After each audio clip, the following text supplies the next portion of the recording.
mbokk yi rafetlu seen ànd ak seen télévision Lamp Fall ñu ngi leen di gërëm di leen sant ci bàyyi xel bi nga xam ne yéen a ngi koy bàyyi xel seen télévision Lamp Fall rawatina émission bi di l'invité de la semaine mbokk yi nag tey jii ñu am mbégte dalal Alioune Ndiaye Alioune Ndiaye di expert international ci wàllu développement waaye it nekk écrivain di maanaam koo xam ne xam-xamam dafa màcc ci lépp luy suqali réew yi ci àddina bi waaye bu loolu weesoo mu nekk ab bindkat nasaraan si naan ko écrivain monsieur Ndiaye salaamaaleykum ñu ngi lay nuyu. maaleykum salaam Amidou. maa ngi lay nuyu di nuyu aussi ñi nga xam ne ñoo nekk ci ginnaaw. caméraman bi ak waa Lamp Fall TV. ak les téléspectateurs. Voilà. Bon man Alioune Ndiaye la. comme ni nga ko waxee. expert en développement international écrivain nekk aussi agent au ministère de la formation professionnelle. et nekk aussi professeur vacataire à l'université Cheikh Anta Diop. voilà jërëjëf alors monsieur Ndiaye wax naa ko léegi yàlla dogal na bindkat nga mais ku ne xam na ni que daanaka Diomaye ak Sonko diwo boobu bu ñuy doog a jóg ci réew mi ñëpp di leen coow ak a wax bokk nga ci ñi nga xam ne yaa njëkk wala boo bokk ci ñu njëkk en tout cas bind ci ñoom. bokk na ci téere bii nga bind ci Diomaye nga tuddee ko Bassirou Diomaye Faye de la prison au palais. kii ku ne xam na ni yaa ko bind. am beneen nit téere boo xam da nga koo bind ci Ousmane Sonko nga tuddee ko Ousmane Sonko la controverse politique au cœur du Sénégal moderne. alors yàlla dogal na li xewoon na ci atum 2024. diggante bi ñu gagné lu bari xew fi. yàlla dogal na tey jii duo boobu ñu doon wax naan Diomaye mooy Sonko Sonko mooy Diomaye mel na ni yaakaar bi tas na. ndax amatul. yàlla def nga doon gëstu. ci seen diggante ñoom ñaar boobu ak léegi. ndax tey jii am nga ci mbetteel wala boog doon nga xaar lu mel. waaw man de dama lay gërëm ci question bu am solo bi nga xam ni moom nga ma posé te daf may neex trop ma daal di ciy tontu parce que dama bokk ci Sénégal ñëpp ñi nga xam ne ñoo njëkk a théoriser le co-management. ci plateau yi laa ko doon théoriser ñu may invité fu nekk ma gëm le concept du co-management parce que ñoom ci seen bopp ñoo ñu ko jaayoon jaay ko sénégalais yi ba sénégalais yi ñëw jox leen ñu daagaan baatu askan wi jox na leen 54% ne leen doxal leen ñu ngi doxal ba ñaari at ñu gis nag féewaloo am na féewaloo bi man xawma ku def lu tax loolu amatul man du ma dugg ci loolu parce que je ne suis pas dans les secrets du bon Dieu. xam naa nag am na waaw ay féewaloo yoo xam ni mën naa wax ni peut-être ñi nga wax ay trahison ñi ngi wax ay bon ego mais man li ma gëm mooy ñoom bu fekkee ni dañoo taxaw de askan wi taagaan baat askan wi ba askan wi jox leen 54%. ñu ànd ñoom ñu ne Sonko mooy Diomaye mooy Sonko. loolu dafa war a dem ba 5 ans yi jeex. mais est-ce que yow gëm nga wala boobu bokk nga ci ñi nga xam ne gëm nañ ni am na ku trahir ci ñoom est-ce que yow gëm nga loolu. non man gëmuma trahison. xam nga man lan laa gis ban jàngat laa am ci seen séparation bi mooy dafa am koo xam ni dafa ñëw pour assurer les rênes de la République am nag keneen koo xam ni moom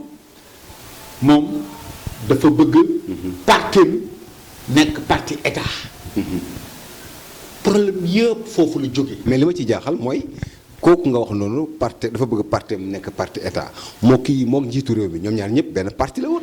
ñoom ñaar ñëpp très bien benn parti la woon waaw mais dafa am loo xam ni moo ci laxas li ci laxas mooy peut-être moom gis na ñi nga xam ni ay ñoo doon combattre Pastef ba ay mort doon am ci ñoom ñu ñëw promettre Sénégalais yi que ni am na un projet de transformation systémique de ce pays. Donc moom xam nga nag. politiciens yi ma wax leen ni. dañoo fiir. bëgguñu wujj. ñoom dañu bëgg bu ñu ànd ak yow rek. jeex na yow la ñuy ànd ak yow loolu nag mënul am Sénégal gi. moi je dis que boo xasee ba gagné le président mënul am posture boobu parce que président de la République. njabootu ñëpp nga. ñi gagné ñi nekk opposition bi. ñëpp boole Sénégalais yëpp. ñi am compétence yëpp nga ànd ak ñoom liggéey. donc loolu. moom laa gis. mais man. damay déglu le président du PASTEF. Sonko Ousmane Sonko. déjà. man ànduma ak moom ci déjà référence yi chaque fois yu muy jox ci Trump. Trump du référence. man dama koy dégg mu naan. non dañoo war a def comme gisoo le trumpisme parce que boo ñu gañee voilà ñoom rek ñoo war a gouverner non. le trumpisme man damaa xam la théorie qui sous-tend parce que maa ngi lire temps yi benn livre bu am solo bu ma xam ni mu ngi tudd les lumières sombres. n'est-ce pas. lumière sombre boobu. daf may indil. les théoriciens les néo-réactionnaires. ok ñoo xam ni dañuy mettre en appliquer la question de la démocratie ñoo xam ne dañoo bëgg a indi la suprématie n'est-ce pas de la monarchie et tout ça donc man dama gis ni loolu rek man moo ñaaw ci man li may après voilà waaw le trumpisme là man voilà dama gis ni référence mais coow li actuellement monsieur Ndiaye coow li mooy ñoom ñaar xaajaloo la ñu il est clair maintenant que Sonko n'est plus premier ministre mais il est plutôt maintenant président de l'Assemblée nationale boo xoolee on peut dire que maintenant Ousmane Sonko il est la deuxième personnalité de l'État du Sénégal étant un président de l'Assemblée nationale mais li ci nga xam ne moom lay sénégalais yi du ragal mooy choc des institutions maanaam Diomaye le président de la République yor na décret waaye Ousmane Sonko tey ji moom moo yor perchoir bi ak yi maanaam loi yi maanaam foofu ndax ragaloo ëllëg benn choc ci ñaari institution yooyu non man du mën a am benn choc pour man ñoom ñaar bon ci sama xalaat bu gàtt encore parce que man je ne suis pas dans les secrets du bon Dieu mais am naa benn analyse boo xam ni moom laay def waaw mooy que ñoom ñaar yaakaar naa ni tey dinañu gën a ànd liggéeyal Sénégal parce que lu tax ma ni loolu mooy kii mooy première institution du pays mooy le président de la République moom mu ñëw nekk deuxième personnalité de l'État donc bon station yooyu ñu nekk c'est pas une station pour faire des guéguerres c'est une station pour que ñoom ñaar ñu transformer ce pays. mais est-ce que jàppoo ni généralement li xew ci politique mooy déplacé wu ci état parce que déjà gis nga hostilité yi ubbeeku na diggante coalition Diomaye président ak Pastef. est-ce que jàpp nga ni xeex bi am ci langue politique bi du àgg ba ci institution yooyu. voilà man de gis naa ni comme li ma wax rek. dinañu trouver benn gentleman agreement. parce que gis naa ni. seen ego léegi war nañ xam ni war nañ ko dépasser. pour au moins ñu yërëm sénégalais yi. Sénégal fi mu ne nii ñun li ñu sóor mooy jàmm. ànd liggéey. gis nga buñ ko deful. sénégalais yi ngi toog. di nem ak seen carte électeur c'est une arme fatale. buñ ko deful. sénégalais bu am fulla. buñ fi ñëwaatee di daagaan baatal parce que du ñu am dara. parce que lii mooy wane ni bon seen ego moo leen intéressé mais pas pour saafara jafe-jafe askan wi. ok léegi su ma ñëwee bopp ci ñi nga xam ne ñooy am lecture boobu moom laay am. ok mais monsieur Ndiaye bu ñu ñëwee un peu ci wàllu individuel bi. léegi dañu doon bëgg ñëw ci wàllu individuel ñoom ñaar bu ko defee ku nekk ci ñoom nga tranché parce que ma fàttali da ngay gëstu. di bind kon sañ ngaa mën a wax xalaat wax ci. déjà. am na ñuy reproché Ousmane Sonko ni dafa def ombre président Diomaye am na ñuy reproché Ousmane Sonko ni dafa bëgg a jël tous les pouvoirs étant premier ministre. maanaam daal won Diomaye ne maa la joxoñ ñu fal la. maanaam dafa feesoon dell ci place bi ba Diomaye daanaka. gisatul woon boppam. est-ce que d'accord nga ni loolu noonu la demee woon. mais loolu pour man ku def analyse boobu c'est une erreur monumentale. parce que lu tax c'est une question de légitimité kii mooy.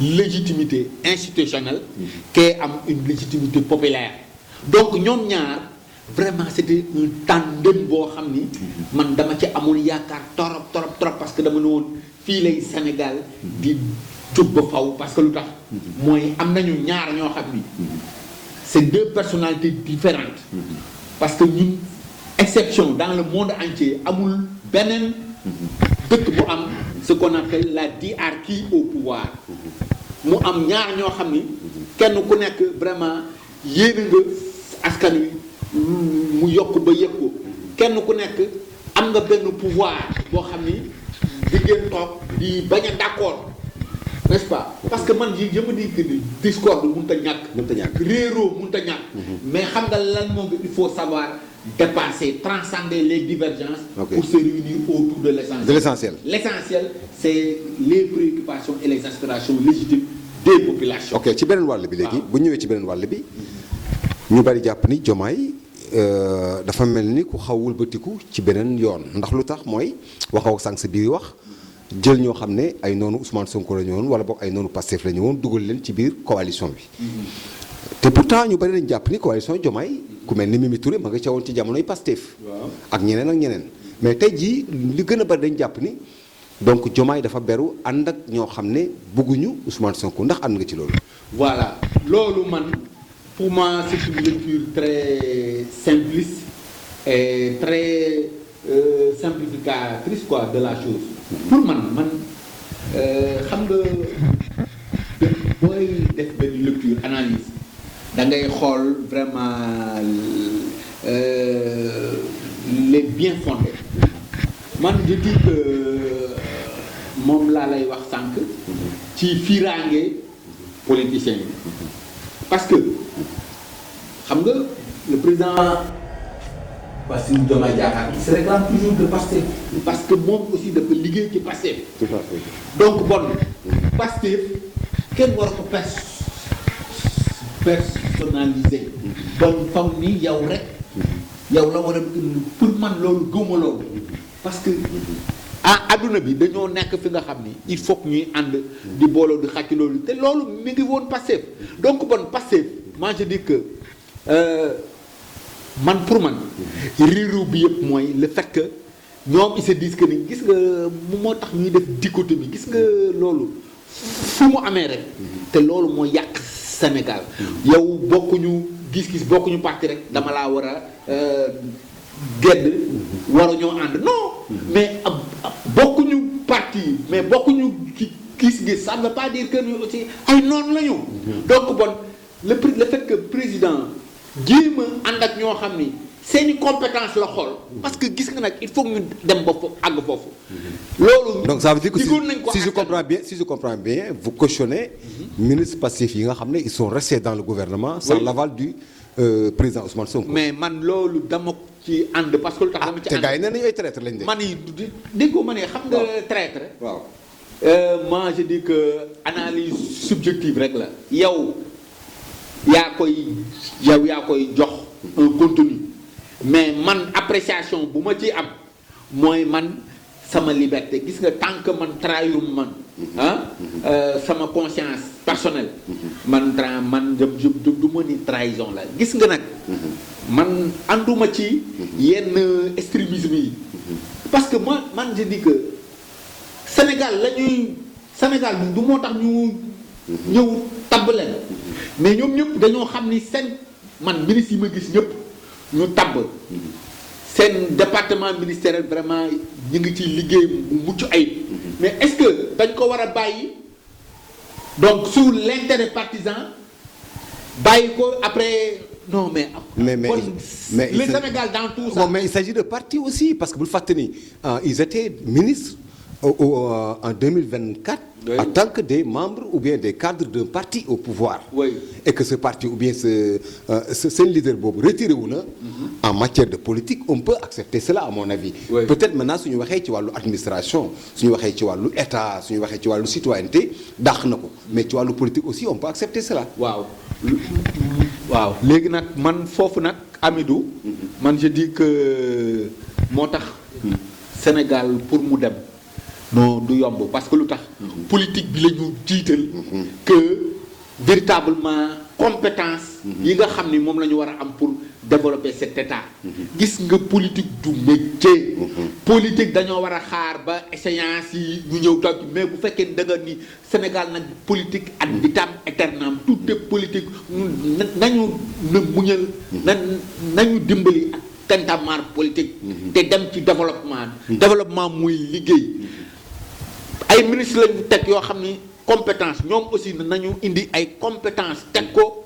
pour askan wi mais askan wi sonn nañu sonn nañu indi ñoo xam ni pas ay politiciens on n'a pas besoin des politiciens on a besoin des technocrates qui sont prêts à donner des solutions pour la transformation de ce pays léegi nag c'est une liberté d'appréciation puisque kenn ku nekk am na ni ngay apprécier mais li ëpp solo mooy ci jàngat bi waa les militants de Pastef dañ naan non bokk nañ Pastef rek kee dem na ànd ak moom la trahison gis nga cette dichotomie là moo ñuy tàddeel gis nga nañu jàpp ni que ni ñee dañoo gis intérêt Sénégal ñoom ñëpp ñu ànd ñëw pour liggéey pour Sénégal pour ñu tabax ko ñu am Sénégal bu bees Sénégal boo xam ni vraiment yàlla dañoo nakkal Sénégal man ça fait 15 jours là def une tournée européenne j'ai parcouru 6 pays européens 1 mois 8 jours def naa ko en Europe parce que c'est au nom de la diplomatie intellectuelle c'est-à-dire pour la promotion de mes ouvrages et tout ça mais li ma gis Europe dama ni bon ñun ba tey ñi ngi nelaw parce que lu tax ñi ngi nelaw mooy ñun dañoo bëgg nekk rek ci politique seen alors que nit ñi ñu ngi liggéey voilà di ñu romb donc bon waaw il faut savoir arrêter et transformer ce pays là parce que c'est un pays bi nga xam ni 365 jours day am soleil c'est un pays bi nga xam ni on a des terres arables c'est un pays bi nga xam ni am na vraiment 600 kilomètres de côte de côte bi nga xam ni jën yi macha allah donc on a tout ce qu'il nous faut on a de l'or on a de bauxite on a du pétrole on a du gaz mais qu'est-ce qui nous reste ah mais non mais voilà parce que il nous reste effectivement waaw des gens des patriotes qui doivent travailler clairement pour la transformation. ok d'ailleurs sax balaa ñu dem ci beneen pàcc bi foofu laa bëggoon ñu jeexale ci question parce que laal nga ko léegi yaa ngi dugg ci wàllu développement. alors yàlla dogal na 2 ans passé na. 2 ans yi nga xam ne c'était un gouvernement Sonko. tey jii Sonko nekkatu fi mais ces 2 ans là. alors comment vous les appréciez ou bien ban bilan ngay def parce que aussi il faut accepter que aussi Ousmane Sonko d'ailleurs ci conférence de presse am bi il a dit en tout cas lui il a fait de son maximum am na baar yoo xam ne am na tableau bi boo xoolee am na baar yoo xam ne yëkkati na ko par rapport malgré peut-être difficultés yi mu fi fekkoon mais yow est-ce que jàpp nga ni que durant 2 ans yi le gouvernement Sonko def na ay progrès mais machallah ils ont fait des progrès remarquables man bokk naa ci ñi nga xam ni man nag maa wax la leen ñu jàppee ko faruma fenn bokkuma fenn je n'ai jamais milité dans un parti politique lenn rek moo ma neex dëgg ci loolu laay juddu foofu ci loolu laa juddoo fa laay màggee fa laay sax appréciation bi may def man maa bind le livre sur Macky Sall un génie politique à la croisée des chemins de l'émergence lan laa wax foofu dama ni Macky Sall il a réussi le hard mais il a échoué lamentablement sur le soft donc ñëpp ku xool di nga gis nag am na lu mu fi def parce que dañ ko nattal sunu plus de 60 milliards donc li mu fi def ñëpp di gis nañ ko mais dama ni 2 ans yi nga xam ni gouvernement Sonko Diomaye man de sama akulaay taala laay wax c'est une réussite totale parce que lu tax man réussite totale mooy li ëpp solo mooy def nañ ko mooy la philosophie di jubal jubbante am na. gis nañu fi gouvernement Macky Sall. ni ñu doon caxatee alal réew mi. loolu yaakaar naa ni du ma ne nag jeex na fii parce que toujours dina am ay brebis galeuses. parce que loolu am na type de sénégalais yoo xam ne noonu lañ mooñee fu ñu nekk sàcc alal réew mi randal rek lañ fi nekkee. ngeen baal ma nag. ci kàddu gi looloo am nañ ko waxta dee. waaye am na ñoo xam ne tamit alalu jàmbur alalu état soxlawuñ ci dara donc dañuy liggéey ba jël li ñu am ko. donc mais am na ñoo xam ne nag ñooñu il faut que yar bi di la dal mais loolu boo gisee ñu bari bëggoo Sonko dem du lenn lu dul dafa fatt fépp. loolu la gars man maa ko wax dafa fatt fépp parce que il est adapté gis nga man ànduma kenn man dëgg rek am ma ne. gars yi dañ daa fatt fépp. philosophie parce que Ousmane Sonko il n'est pas un politicien. waaw moom li ko intéressé mooy dëkk bi daan naan am koom-koom am ñu am souveraineté parce que loolu la ñu jaay askan wi. que ni Sénégal dafa war a am une souveraineté alimentaire énergétique donc économique tout ça donc bon moom lan la doon def mu fexe ñu mën a lay suñu bopp looloo tax man dama àndoon ak moom ci le fait que mu teg fële les institutions de Bretton Woods benn pays développé wul ci ñoom dañ lay ŋàcc ba nga set wecc alors que moom mi ngi nekkoon ci benn dynamique bu nga xam ni dafa bëggoon effectivement sénégalais yi mënal seen bopp ba nga xam ni dootuñu dépendre ci ces institutions de Bretton Woods. ok tout à fait alors monsieur Ndiaye. waaw damaa bëgg rek nga baal ma tuuti. waaw ayca ma jukki foofu. waaw ci réussite bi ñu am. waaw mooy lan réussir nañu aussi benn xam nga la gouvernance sobre et vertueuse bi doon wax. waaw man fii laa ko gisee gouvernance bi sobre et vertueuse parce que ministre ak yu bari ak dañ doon ñëw je parle en connaissance de cause ay mission yoo xam ne dem tëdd Europe xam nga voilà di parce que caxat àll loolu avec Ousmane Sonko amatu fi. donc bon gis ngeen loolu nag dafa am solo parce que loolu mooy tax askan xaalis boobu ñuy jël di ko utiliser. mu delluwaat ci askan wi donc bon man réussite boobu. gis naa ko ci. gis naa ne aussi sur le plan du respect. Sénégal dëkk yëpp ko jox cër. n'est-ce pas. parce que gis nañ ni mi ngi marqué sa souveraineté. di wane ni xoolal ñun dañoo am indépendance. donc indépendance boobu mooy lan ñu am suñu autonomie. donc di tubaab yeeg ak keneen ku ñu wax mënuloon ñu dicter lu ñu bëgg la ñuy def parce que loolu ak gouvernance soo ko surtout avec la loi contre les homosexuels. mais ça a suscité beaucoup de coow. mais ci àddina bi mani gis nga man bi ñu koy voté maa nga foofu. dama doon am ay nasaraan yu ma doon wàccantool kala mais li ma doon wax naan lii erreur la parce que dañu xamul ni au niveau mondial il y a des lobbies. Il y a le lobby LGBT. Il y a le lobby juif ak il y a le lobby bi nga xam ni des narcotrafiquants tout ça. donc yooyu yëpp ay lobby la sur le plan international dañoo am doole. ñoo yor adduna bi. donc bon bu demee ba moom muy ñuy indi ay loi yoo nga xam ni c'est pour restreindre les droits humains. ñun nag Sénégal fii amul restreindre droits humains fii nit ñi bëgguñu affaire góor jigéen kenn du ko fi daganal te ku ko ci ànd aussi nit ñi dañ lay sanctionner sénégalais moo ko bëggul bien vrai que nag auparavant xam nga dañoo dem ba bëggoon yàq askan bi loolu rek la moo tax mais fii góor jigéen da nga daan dem ñu lay reetaan kii de góor jigéen la après nga bàyyi la reetaan la benn mais c'était pas la pratique mais pas waaw c'était pas la pratique ni mu xewee léegi dañ ko bëgg indi pour yàq suñu doom yi. waaw parce que bi ma jógee France à Gaulle. waaw am na foofu. dañ leen ils sont super protégés. oui parce que c'est le pays. waaw de la liberté le pays des droits de l'homme loolu am nañ ci droit seen dëkk la. waaye Sénégal gii. waaw ñoo ko moom. wallaahi fii kenn du ko fi daganal. parce que nag loolu. vraiment mooy yàq suñu askan. merci xoolal jërëjëf gis nga situation bi bi mu fi indi. mais est-ce que dañ ko war a bàyyi. non duñ ko bàyyi. voilà jërëjëf moom ànd naa ci. ànd ak voilà alors merci beaucoup jërëjëf voilà alors monsieur Ndiaye ñu jeexalee benn pàcc ci biir sa téere bi am na téere boo xam ne ko bind tuddee ko Serigne Mountakha Mbacké. guide religieux exemplaire pour le Sénégal.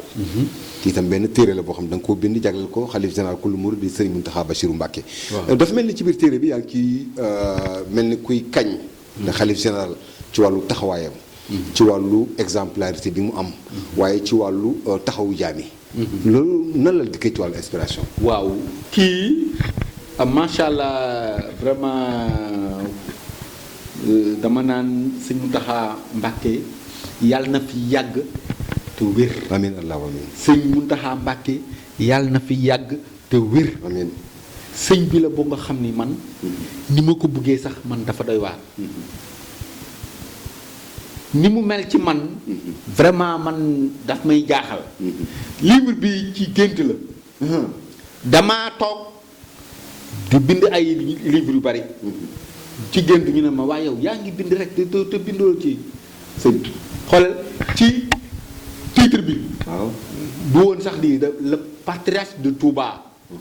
c'est le bienfaiteur noonu laa ko woon tudd mais après bi ma ñëwee ci laa changé waat titre bi donc bon yàlla def nag bi ma ci bindee ba pare doomam mooy sëñ Abdou Akim Mbacké ki nga xam ne moom moo defoon thèse doctorat bi moom moo def recherche yi ci internet ba ñëw retrouver ma ñëw na ma nag dañ lay invité Touba bu ñu ma dem Touba sëñ bi berndel ma berndel boo nga xam ni man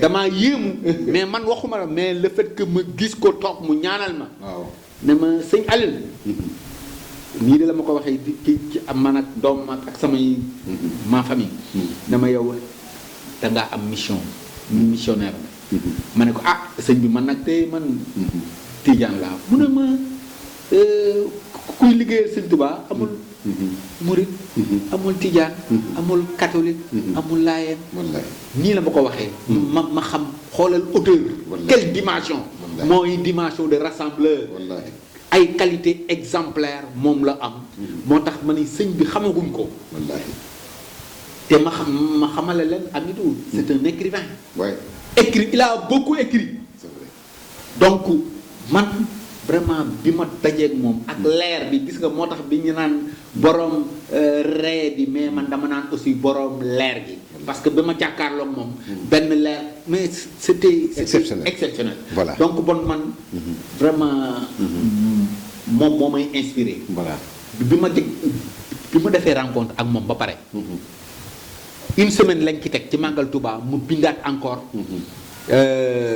ci 10 jours yi bindaat naa ci ñetti léegi benn bi sur sëñ bu mag bi beneen bi sur le Màggal de Touba sous le leadership de Cheikh Mountakha Mbacké beneen bi Touba 2050 une ville résiliente une ville numérique et une ville durable ma terminer ci beneen boo nga xam ni un recueil de poèmes pour louer les qualités de Serigne Mountakha Mbacké. jërëjëf merci monsieur Ndiaye ñu ngi lay gërëm di la sant xam naa sa kàddu gu mujj. merci beaucoup donc li ma leen di wax rek di leen sant ci di leen gërëm di leen wax ni li ngeen def nii dafa am solo. parce que di feeñal la li nga xam ni. vraiment moo làqu. te yàlla na leen yàlla fay te seen Lamp Fall. nekk ci télé bi nga xam ni vraiment. télé bu. jërëjëf buy cartonné na dans le monde entier. merci jërëjëf merci Amidou. voilà merci vraiment merci jërëjëf beaucoup merci jërëjëf, voilà mbokk yi kon ñu koy gërëm di ko sant suñu gan nekkoon Alioune Ndiaye ñu fàttali leen ne expert en développement international la waaye it nekk écrivain ci ni ma la ko waxee woon mu bind ay téere yu bari yoo xam ne mën nañ ci ràññee téere yi nga xam ne bind na ko benn mu jagleel ko ki nga xam ne mooy son excellence monsieur Bassirou Diomaye Faye di président de la République du Sénégal beneen it mu jagleel ko ki nga xam ne mooy Ousmane Sonko di président Assemblée nationale ci jamono ji beneen bi it mu jagleel ko ki nga xam ne mooy Serigne Mountakha Bachirou Mbacké di xalif général kullu murid waaye it bi nga xam ne it mooy bu député yi ab téere boo xam ci député yi la mu tuddee ko les clés du pouvoir législatif devenir un député efficace au Sénégal loolu yëpp doon na ay téere yoo xam ne moo ko bind mbokk ñu leen di gërëm di leen sant di leen jox dig daye ci beneen numéro jërë ngeen jëf wa salaam.